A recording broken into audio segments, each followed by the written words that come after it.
suka itu kalau berlebihan tanpa kontrol itu bisa berubah menjadi hiwayah, artinya hobi. Hawiyah biasa berarti menjadi celaka gitu. Celaka. Jadi awalnya hobi, karena nggak bisa mengontrol keinginan, mengontrol diri, berpuasa, akibatnya kita jatuh ke dalam kemaksiatan, pembangkangan kepada Allah Subhanahu wa taala. Kita sering mendengar di beberapa media, gara-gara berkenalan di Facebook, ada seorang santri yang dibawa lari oleh teman Facebooknya, kemudian diperkosa, ditinggalkan di semak-semak. Kemudian gara-gara berkenalan di Facebook, pernah juga kita mendengar terjadinya perselingkuhan. Yang lama bersemi kembali, yang sudah hampir putus karena berkenalan, hidup arwahnya kembali, malah menjadi-jadi. Malah mana yang dulu ketika dia SMA-nya enggak terselesaikan, bisa dituntaskan saat ini karena kondisinya memungkinkan. Ini diantara hal-hal yang negatif yang mengisi keluarga kita kaum muslim pada hari ini. Pertanyaannya adalah, kok kenapa bisa terjadinya ketidakharmonisan rumah tangga gara-gara kehadiran teknologi di rumah kita? Bapak Ibu sidang salat subuh rahimakumullah. Yang pertama, penyebabnya itu apa? Yang pertama adalah tabarruj. Wanita ketika dia bermedia sosial, dia tidak mempertimbangkan lagi koridor kaedah-kaedah agama. Apa itu tabarruj? Ibnu Manzur dalam Lisan Arab menjelaskan tabarruj itu apa? Izharul mar'ah zinataha wa mahasinaha lirrijal. Wanita itu dia memamerkan, mengekspos keindahan dirinya, zinataha wa mahasinaha, hal-hal yang elok di dirinya itu lirrijal, kepada lelaki-lelaki yang tidak pantas untuk melihatnya. Pertanyaannya, siapa yang pantas melihat keindahan istri itu? Wala yubdina zinatahunna illa li bu'ulatihinna. Tidak sepantasnya wanita-wanita itu memperlihatkan keelokan, kecantikan, keindahan yang ada pada dirinya kecuali kepada para suami-suaminya. Inilah yang hari ini menjadi problematika di rumah tangga kaum muslimin, di mana wanita-wanita, istri-istri sudah keluar dari koridor ini. Mereka justru berdandan itu supaya disaksikan oleh orang lain, supaya dipuji oleh orang lain.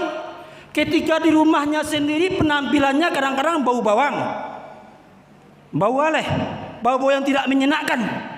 Jadi kita sudah jauh dari koridor agama kita. Padahal agama menganjurkan keindahan istri, kecantikan istri itu hanya boleh dinikmati oleh siapa? Suaminya, bapaknya, saudara-saudaranya, karib kerabatnya itu. Kok sekarang malah berdeka, kita bebas, kita mempublish ke dunia, saksikanlah diriku, lihatlah keindahan diriku. Na'udzubillah tsumma na'udzubillah. Ini yang pertama kaum muslimin. Kenapa terjadinya keretakan rumah tangga, ketidakharmonisan rumah tangga, gara-gara ada benda baru yaitu gadget, apakah melalui Facebook, melalui WA, Messenger dan lain sebagainya. Bapak Ibu rahimakumullah, sidang subuh rahimakumullah. Kalau kita perhatikan, Allah Subhanahu wa taala sebagai pencipta manusia sudah mengetahui betul apa kelebihan dan kekurangan makhluknya. Oleh karena itulah Allah memberikan koridor kaidah-kaidah yang akan justru menjaga keharmonisan antara sesama keluarga muslim. Coba Bapak Ibu, bagaimana koridor agama itu? Agama mengatakan waqarna fi buyutikunna. Banyaklah kamu beraktivitas di rumahmu, wahai para wanita-wanita muslimah. Ini yang pertama, yang idealnya itu. Kalau nggak bisa lagi lantaran ekonomi yang mendesak, tidak cukup penghasilan suami, bolehlah keluar. Tapi apa? jaga kehormatanmu. Jangan terlalu banyak aktivitas di luar rumah, sementara di rumah yang wajib terabaikan. Nauzubillah tsumma nauzubillah. Wa qarna fi buyutikunna. Banyaklah beraktivitas di rumah. Kalau banyak aktivitas di rumah, insyaallah kita akan selamat. Selamat pandangan, selamat pergaulan, dan seterusnya. Yang kedua, wala tabarrajna tabarrujal jahiliyatil ula. Janganlah kalian bertabarruj, menampakkan keindahan dirinya seperti tabarrujnya jahiliyah yang pertama. Kaum muslimin rahimakumullah. Dalam Islam sudah hebat itu mengatur bagaimana hubungan antara lelaki dengan perempuan. Sangat hebat sekali. Al-Quran menjelaskan dalam surah Al-Ahzab 53, wa in sa'altumuhunna mata'an fas'alu min wara'i hijab dzalikum athharu liqulubikum wa qulubihim. Ini ayat ditujukan kepada Rasulullah SAW ketika beliau melaksanakan pesta menikah. Dalam acara pesta pernikahan itu ada beberapa sahabat Nabi yang diundang hadir. Udah selesai dia makan, udah selesai cerita singkat, masih duduk-duduk juga di tempat Rasulullah SAW. Dalam riwayat dikatakan 3 kali Nabi itu keluar pintu, masuk lagi, keluar pintu, masuk lagi, 3 kali seperti itu. Tujuannya supaya sahabat-sahabat ini meninggalkan rumah itu. Tapi sahabat ini nggak paham apa maksud Rasulullah seperti itu. Nah, maka turun ayat. Malah lebih lagi dalam sebuah riwayat, apa kata Umar, karena gelisah ini melihat ikhtilat campur baur antara sahabat laki-laki dengan istri Nabi itu sampai bersentuhan jari, bersentuhan tangan. Apa kata Umar? Ya Rasulullah, sudah sepatutnya engkau ini menggunakan hijab. Turunlah ayat hijab ayat 53, Ahzab 53. Apa kata Allah kepada para suami-suami, para sahabat-sahabat laki-laki itu, kalau kalian meminta sesuatu kepada istri-istri Nabi itu, maka mintalah dari belakang hijab.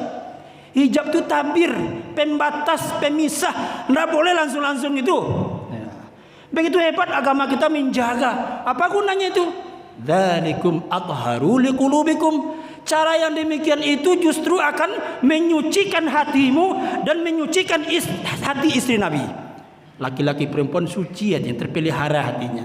Tidak ada keinginan untuk memplototi, untuk menchatting, untuk mengkomen yang justru menimbulkan apa? Kerusakan dalam hubungan rumah tangga. Bisa nggak kita membayangkan bagaimana kalau koridor ini dihapus saja oleh orang-orang Muslim? Tidak peduli dia yang seperti ini. Keluarga si A enak saja dia menchatting suami laki-laki lain, kirim foto terbaiknya, kemudian di like, kemudian kasih emoji. Emoji itu bahasa Jepang, ya. Bukan bahasa Indonesia atau emoji itu. Ya, saya kirim emoji. Apa emoji yang dikirim itu? Di antara emoji itulah red heart, hati merah. Bapak Ibu, hari ini kita hidup di zaman teknologi, abad digital. Maka komunikasi yang berlaku hari ini, komunikasi era digital. Tidak tulisan tangan lagi, menggunakan lambang-lambang. Apa contohnya? Red heart, hati berwarna merah. Cobalah buka dalam emoji meaning.com itu. Apa maknanya itu yang kita kirim itu? Ternyata emoji yang isinya adalah hati berwarna merah itu, atau yang hati itu tandanya I love you, saya suka dengan kamu. Ini artinya Bapak Ibu Allah, bagaimana kira-kira kalau hal seperti ini terjadi dalam kehidupan nyata sajalah. Kalau kita pergi dengan pasangan kita, apakah mungkin ke belimbing atau kemana ya? Lalu nanti yang pasangan kita ini melihat lelaki lain yang lebih ganteng daripada kita, itu aja matanya terus bertangkai menonton seperti itu, melihat itu. Gimana perasaan istri kita? Begitu sebaliknya. Kalau hal ini yang terjadi seperti ini, ya pasti marah. Saya rasa kalau hatinya terbuat dari daging, insya Allah dia marah itu. Kecuali kalau hatinya terbuat dari besi, ya mungkin dari batu, mungkin dia senang-senang saja dengan seperti itu. Jadi ini yang pertama, kaum muslimin rahimakumullah, yaitu menjaga hijab, menjaga batas bahwa antara suami antara istri dengan lelaki yang lain yang bukan muhrimnya, tidak boleh langsung itu, berbahaya gitu ya. Nah, yang kedua, dalilnya apa? Bukankah dulu kita pernah mendengarkan cerita bagaimana Aisyah radhiyallahu anha itu tercecer dalam sebuah peperangan yang dibawa dalam tandu. Saya yakin Bapak Ibu dengar cerita itu, ya.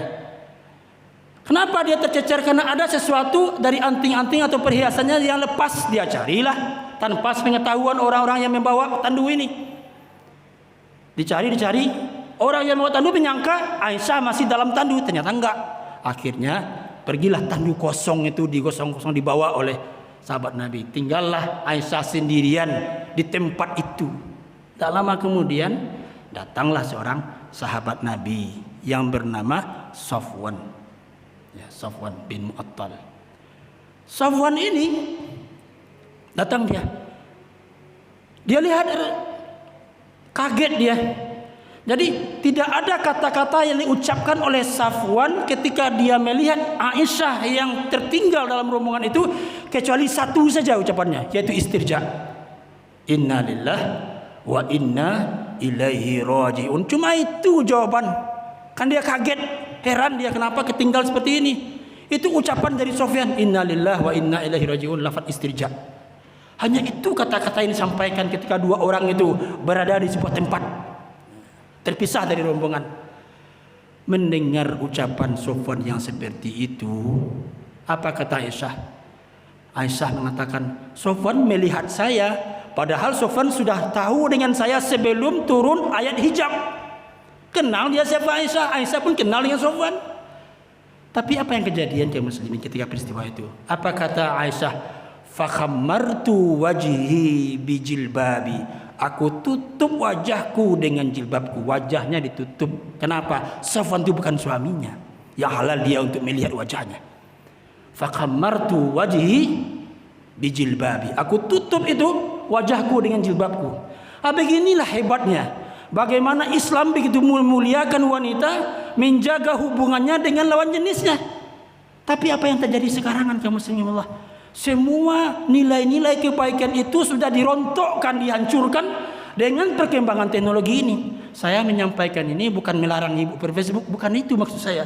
Tapi bagaimana Facebook ini kita bingkai dalam kaidah-kaidah agama yang kuat sehingga keluarga kita selamat dari bencana ini. Inilah kaum muslimin rahimakumullah. Kalau kita perhatikan. Kemudian dalam sebuah riwayat dikatakan,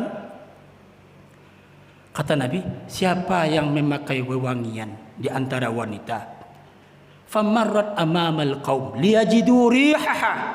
Siapa di antara wanita yang memakai apa lagi? Yang memakai wewangian lalu dia datang di depan suatu kaum, tujuannya apa? Supaya kaum itu menikmati aromanya. Apa kata Nabi sambungannya? Dalam sebuah riwayat yang lain, fahiya zaniyah. Wanita itu berarti dia berzina itu. Begitulah Pak Ibu, hebatnya Islam mengatur hal-hal yang terkecil yang kalau ini kita sepelekan bisa berujung kepada terjadinya perselingkuhan di rumah tangga kaum muslimin itu sendiri. Aqulu qauli hadza wa astaghfirullahi wa lakum innahu wal ghafurur rahim. Wassalamualaikum warahmatullahi wabarakatuh. Ya Nabi